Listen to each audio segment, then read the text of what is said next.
Hi, this is Sunday, the 7th of February 2021. This is the normal weekly Democratic Alliance Labour report. Thank you for joining me. Please, if you're happy with this posting, put it on websites, Facebook, send it to your friends, business associates. I'd really appreciate it. It's important for people to know what's happening in the world of labour. We're going to discuss three particular topics. If we've got time, we'll discuss a fourth. First of all, we're going to talk about the civil servants' wage increases. You will see that they've asked for a double-digit increase. They're overstaffed, obviously, and they're overpaid, but we'll discuss that. Then there's the three-year agreement that was put into place by government 3 years ago, which in the third year they didn't give the increase. It's been to court, was turned down. It's now going to the Constitutional Court. We must discuss that. It could spell disaster. Then finally, obviously, we need to speak about the compensation fund, that dysfunctional fund when you have an accident at work and you very seldom get paid out. We've got one case now which has had its 21st birthday since the man lost his sight in his one eye. He hasn't been paid for 21 years. We'll talk about that. And then finally, we will obviously talk about forced vaccinations. Can you force people to have a vaccination who are working for you? An interesting topic. We have spoken about it before. I'm Michael Bagram. I'm the Labour spokesperson for the Democratic Alliance, and as I said, welcome. It's Sunday the 7th of February 21. Well, the wage increases, there's been a demand now from the civil servants for a wage increase in double-digit figures for anything from 10% upwards. As you know, government has said that they are bankrupt, that they can't afford these increases. We know that every single parastatal is bankrupt in this country, and they owe billions and billions, not of rands, of dollars, to various lenders around the world. How they can actually afford an increase at all leaves you gobsmacked. One would believe that we, in Alice in Wonderland, we're falling very slowly down that well that Alice fell into as she started things going by. I, for one, believe that our government hasn't had the guts or the strength to be able to tell the civil servants no. We're facing an election this year, a local government election, and I think they're just quite frankly too scared. They need the support of the civil servants, and they're too scared to say, no, we're not giving you the increase. Over and above that, we know that the civil servants themselves are overstaffed. Most people are saying it's almost 100% overstaffed. In other words, you could cut it by half quite easily, and the civil servants would run just as dysfunctionally as they've always run in the past. So this increase, it'll be interesting. Let's watch it carefully.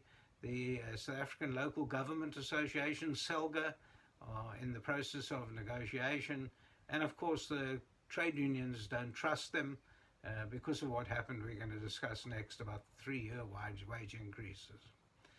You will recall, and the second topic, about 3 years ago, almost 3 years ago, government entered into a wage agreement with the civil servants for a 3-year wage agreement. In other words, they were going to give increases in 2018, 2019 and 2020.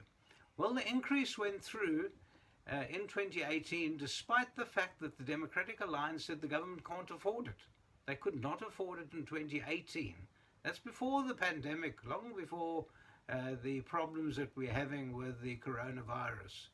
They couldn't afford it, but it went through and they paid.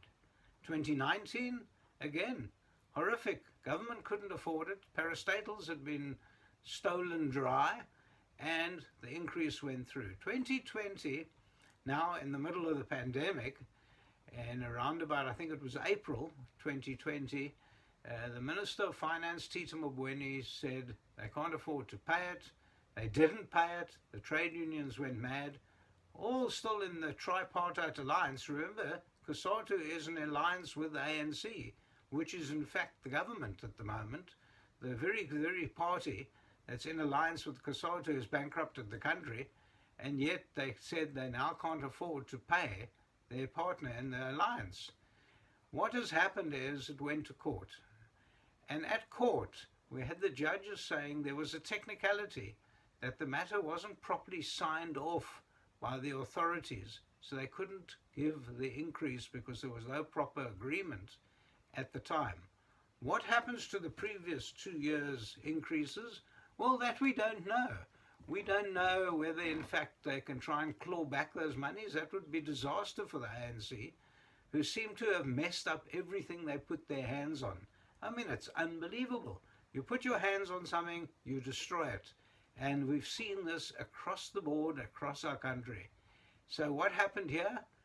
Fortunately or otherwise, that increase didn't go through. Well, the trade unions have decided to take that off to the Constitutional Court. Now, most lawyers are saying, well, there's a technicality, you can't get the increase and that's it. I've got a slightly different opinion. I think that the Constitutional Court has to look at the merits of the case. In other words, was there an agreement? Did the parties intend to have an agreement? And did it actually go through for 2 years? And I feel the Constitutional Court might look at this and decide otherwise. I could be wrong. We'll watch this space and see. But the reality is, the dispute between COSATU and the ANC is ratcheting up. That's good news.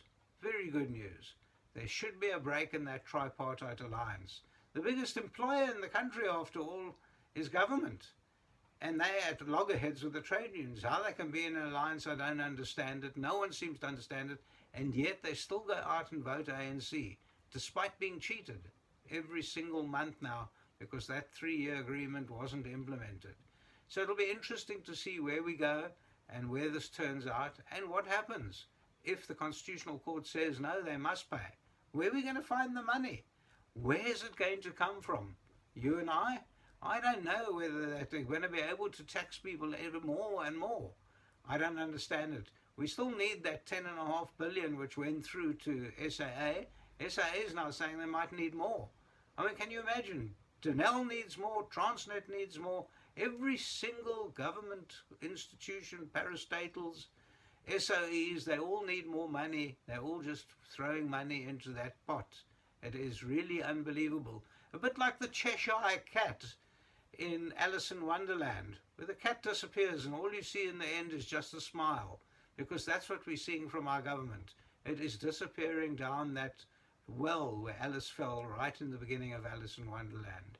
So I have a real problem as to where we're going. What has Tito Mboweni said, our Minister of Finance? He said, well, I'm going to have to budget in case we lose that court case. Does he know something that I don't know, that you don't know? Be very interesting to see. We do have a few seconds extra just to say that the vaccines, there are certain businesses that are going to say, well, if you don't want a vaccine, then you mustn't come to work.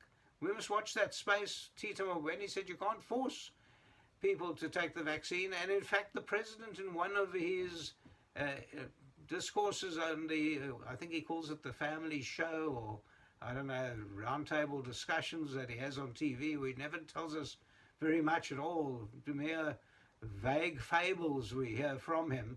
But he said you can't force people to take the vaccine. Yes, that's true. But can you tell people you can't come into work? What happens if it's a domestic worker who refuses to have the damn vaccine? And you've got compromised grandparents living in the home, or young kids. Do you say to the domestic, no, you can't come in? It's going to be interesting to see. Let's watch that space. Thank you once again for listening to me. It is the Democratic Alliance Labour Report, Sunday the 7th of February, 2021. I enjoy giving these talks, and hopefully if you want to listen to more, you will listen next week. If you have any topics you want me to discuss, please contact me, michael@bagrams.co.za.